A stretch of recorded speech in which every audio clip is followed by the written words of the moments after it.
Hello, my name is Tolg, and I exist, therefore I think too much. I'm ranting today because I think it's relevant for some reason. And I lost it immediately. Oh no. Oh, right. Okay, so serious shit. I've been reading... What have I been reading? Friedrich Nietzsche, and calling him Fred, because people got in the comments and said it wasn't Nietzsche, it was Nietzsche. Whatever the fuck it is. A rose still smells as sweet and has thorns, despite whatever name it's called. Alright. So, having said all of this, in Beyond Good and Evil, I'm starting to understand more and more, the conflict that arises in Fred.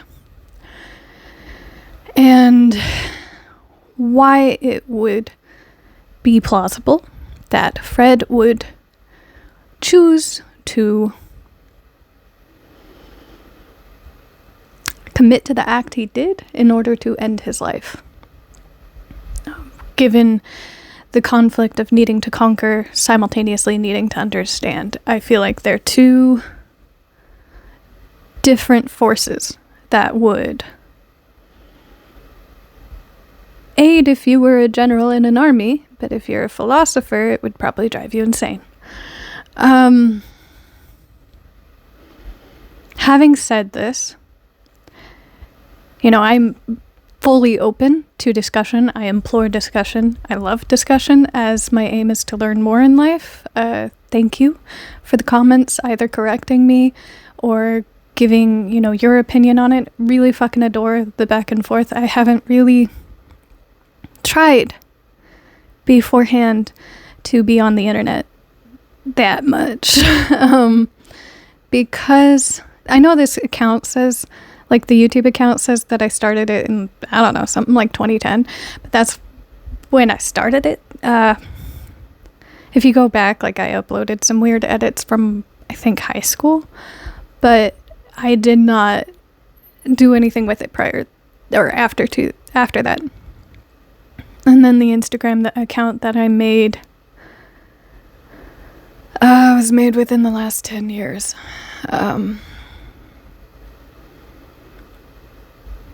Yeah, maybe 9 years ago? I don't know. So, I didn't really conduct myself in internet forums prior to Facebook, really. I had a MySpace, but I didn't do a whole hell of a lot on it. And saying this because these comments and these discussions are giving a lot to me that I'm not used to having, conversation-wise. But I did, and I'll go back to the Instagram thing because there's another rant on that, but I did get, not worried is not the word. It's nice when you are not having to feel ashamed of what you're going through. You get to talk about it, and you get to recognize it, and hopefully learn about it and move into a growth, or growth sounds like cancer, a healthier way of addressing yourself. Even if you are existing in a state of non-health, there is still a better way of addressing things. Having said this, in relation to choosing how to end one's life, if you make that choice, it is my personal opinion that it's not the best choice to make. If you believe in a God, I feel like you're spitting in that God's face for creating you in the first place, and I think it's wildly disrespectful. If you don't believe in a God, I kind of have a tendency to, in a creative way and in a mildly spiritual way, view life as a game. We're all based on 0-1 coding. I want a clean run through. I want to get through it without keeling over and being revived. I want a clean run through, and I want to get through it with a perfect score. I think that is a decent aim to have in life. Whether that translates in game rhetoric to how you live or not, I still think that's a perfect aim to have. I'm never going to fault someone for committing to that choice. It is your life to live, or, and I think it's everyone's individual right to learn and address things as an individual. When it comes to myself personally, I will never, and I want, in case anybody ends up getting to a point where they're worried about me, I want it to be stressed that because of my aims in life of having a perfect run through and getting to the end of it, I want to exist for a reason. And if I wasn't created with a reason, then I want to create a reason. So I will never commit to an act that will end my life. Pointedly, if something were to happen to me, it's like I'm a bystander. It was kind of on accident. Otherwise, I'm fine. And I know that's so convincing. But when I was Christian, I would tell people, it's up to God. Christianity has a tendency to say, you're in God's hands. If you have a mental illness, I put you in God's hands. So likewise, when it was, I'm so worried about you, I would say, well, I'm either alive or I'm not. And it's up to God. And I still very much live by that. It will never be me committing to it. So I have addressed that. And I'll do my best to struggle through and learn the most that I can to make life worth living. And I think that's worth everyone's time. Now, going back to, I created the Instagram about 10 years ago. I don't know how many years ago now. There was another Instagram that I created. In another video, I said, you guys are fully capable of accessing anything you want to stalk. It's up there. It's on the internet. What the fuck ever. Stalk the information I put out. I hate that ideation of you can't look at what the fuck I posted. Like, I posted it to a public place. It makes no sense to shame yourself in regards to looking at something someone put in a public place. If it were put in a private place, it's weird for you to get that information. But if it's public, what the fuck ever. And a while ago, probably around the same time I made the other Instagram called Kathleen Elizabeth, I had to make my Facebook private or public from it being private. And my Instagram was made public because there is someone in the surrounding area that decides that I make for a good toy. And they log me out of my apps, forcing me, because of the security devices that I have in place, forcing me to log in and then log into the security and then re-log in. Maybe after going through the email. So it just became this huge tumultuous task. I eventually just made it public so people would stop doing that. It didn't work, so I eventually just deleted my Facebook. I kept the Instagram account where I created jewelry because I was trying to... I like making jewelry, and I wanted to sell jewelry. But I do a terrible job of promoting myself. And I keep it up mostly because I feel emotionally towards the situation, and I'm at a standpoint in a scenario where I can no longer access the things to make the jewelry. I had to put everything away in boxes because the environment we live in is overrun by mold, and everything that was something that would not necessarily be used immediately in the day-to-day was packed away. So I've got these books here, but I've got like huge, they stretch to this couch size, huge totes full of books over there, and at least 2 or 3 totes holding all this stuff to make jewelry. So I don't pay attention to the messages sent to that account. I keep it open because I'm proud of what I made. In case someone wanted to look at it, I'm happy with what I did there, and I feel emotionally towards it. But I kind of stay out of that account because I feel emotionally towards it.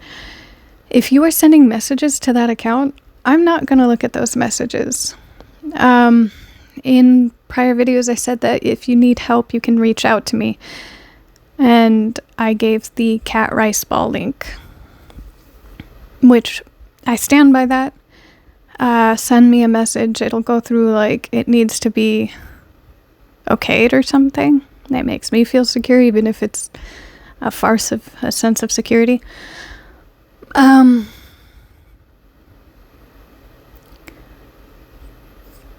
But if you send it to Cat Rice Ball, I look at the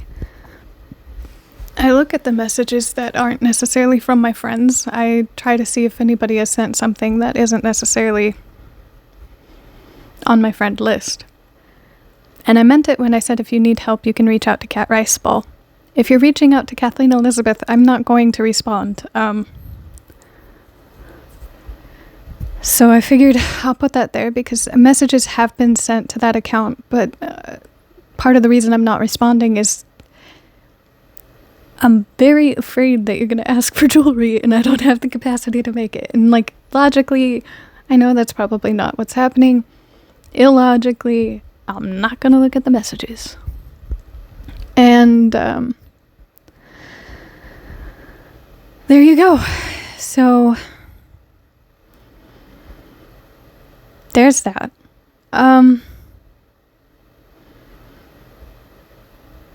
What else?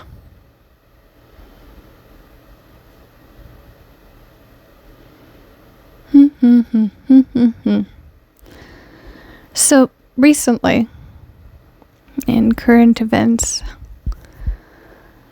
there have been a lot of millennials and Gen X coming out, women-wise, and saying, you know, having children is a bad idea and don't do it. And I am stuck in a marriage and going through a divorce and overly dependent. And if I were to give advice to anybody capable of hearing that advice before they get married, sign a prenup. Sign a prenup. A prenup is not just for the one individual in that. It's for both individuals. Make sure you are okay in case a calamity happens. It's also not just in case a divorce happens. It could be the loss of someone else. It's similar to a will, but not entirely. Sign a prenup. And if you are in a situation, no matter what gender or sex or identity you go by, if you are in a situation where you are marrying someone and they do not want to sign a prenup that favors your safety, you need to question why you are marrying someone that does not want your safety. That is really, really important to me. Having said that, I don't know if you've ever noticed my tattoos.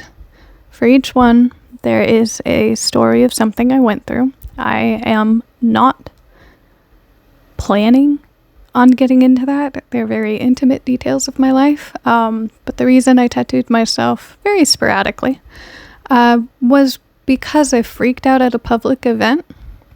Not like projected onto other people so much, but I kept calling my significant other at home and asking him to remind me what I had gone through.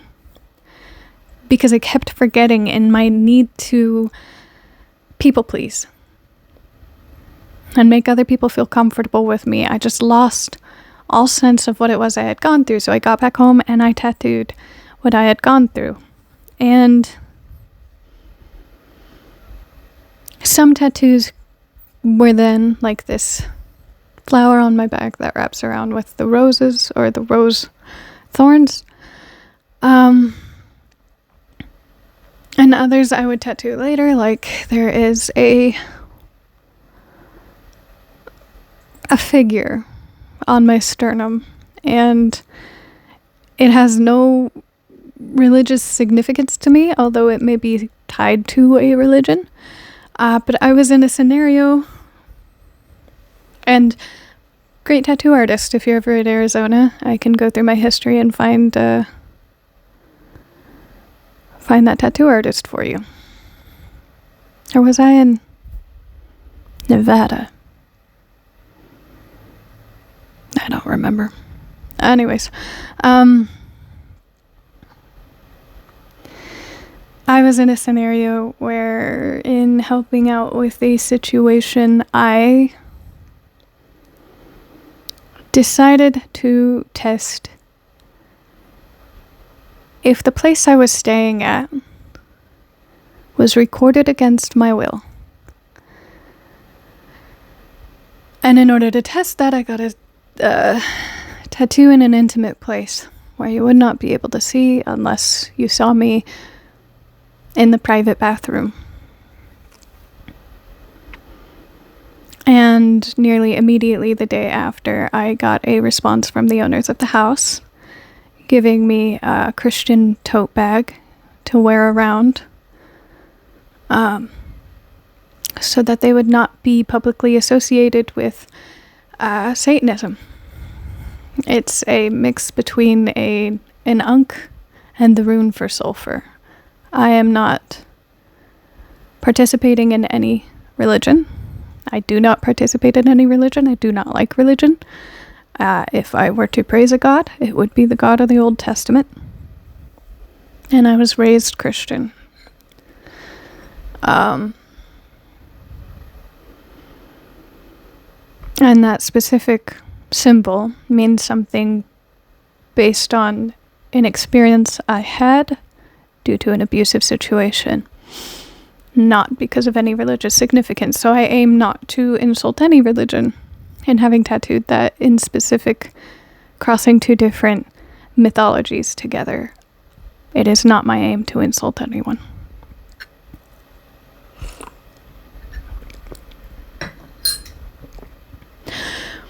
The reason I am saying all of this is that recently, after the Epstein files were released, there was a push for younger generations, specifically Gen Z and, specifically mostly Gen Z, to aim for a clean girl aesthetic. And do you fucking get it? You know, whatever makes you happy in your aesthetic, do it. But in my own experience, it is a lot harder to traffic someone if they have individualized tattoos that can be denoted, even if their head is cropped out of certain videos.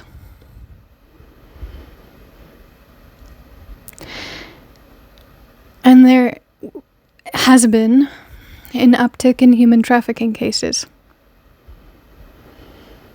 And I think you should do everything within your capacity to protect yourself. As someone who has been walking for hours a day since I was a young teenager, I used to be advised by older men, if you're going to have something on you to protect yourself, expect it to be taken away from you and used against you. And I used to be advised by older women, never, ever, ever let them take you to a second place. You remain where they found you. You never, ever let them take you to a second place. It is an individual's prerogative what they can put up with in their life. Personally, I hate being tortured. I have come to a point where I am not afraid of an ending. I am afraid of what other humans are willing to do to satiate themselves and extend my life in that satiation.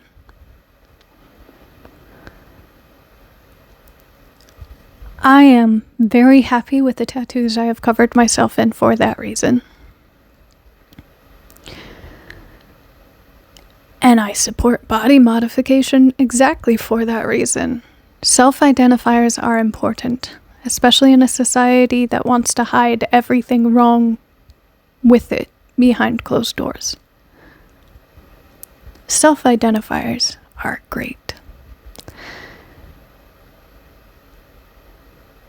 And if you are ever in a situation, I think it is perfectly fine to stand up for yourself and make sure that you are safe. However that looks, you cannot be blamed for someone else's actions putting you into a scenario where you would feel the need to protect yourself. You keep yourself safe.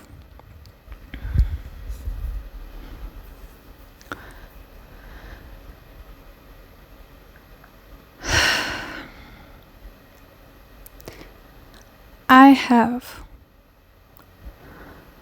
come by a lot of scenarios, maybe personally, maybe not personally, of trafficking where it never ever looks like it on the outside. There is a phenomenon.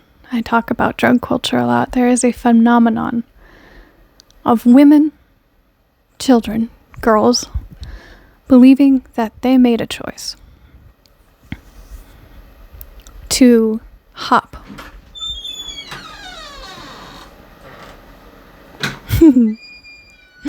from person to person and money is traded behind their backs.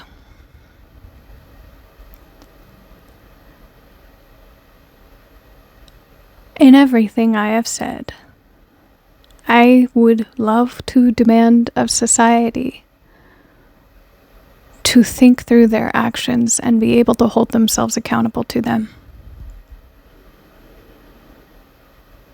Stand by what it is that you do. If details come out later that it was done for a benefit of someone else, can you stand by what you did in that scenario? And if you can, fucking great. If you cannot be held accountable publicly for what you did, you should not be doing it.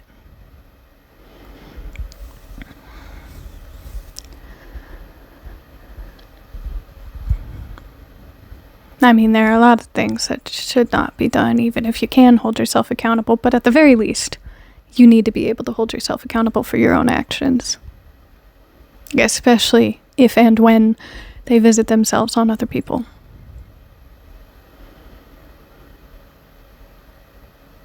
And I guess, I don't think I'm going to edit this because this whole video embarrasses the fuck out of me. I have been having too many dreams as of late. Three too many dreams as of late about, in the scenarios like me and an acquaintance, me and my sister, me and someone are walking down neighborhood streets, either close to a footpath or whatever. And,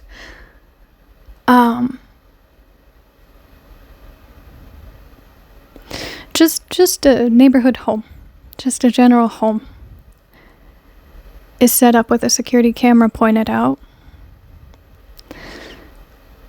meant to keep track of who walks by.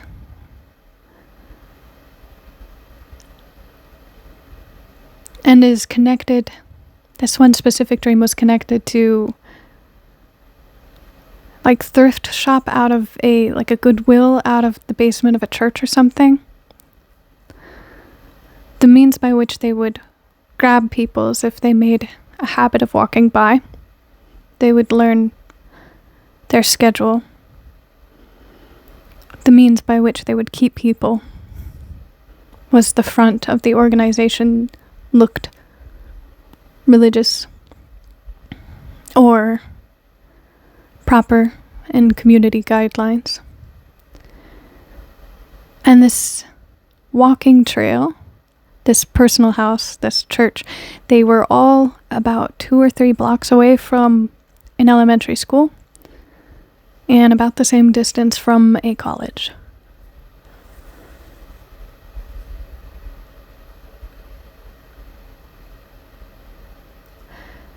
If you make a habit of walking, I used to, when I was a teenager, make sure that I'd never walked the same path multiple times a week. I would change it up and randomize it, and I would not walk back a way that I had walked forward. Make it hard on people to hurt you. Make it difficult for them to do that. Don't be embarrassed about protecting yourself. And please stay safe. In whatever that means. To you in your personal life, please stay safe.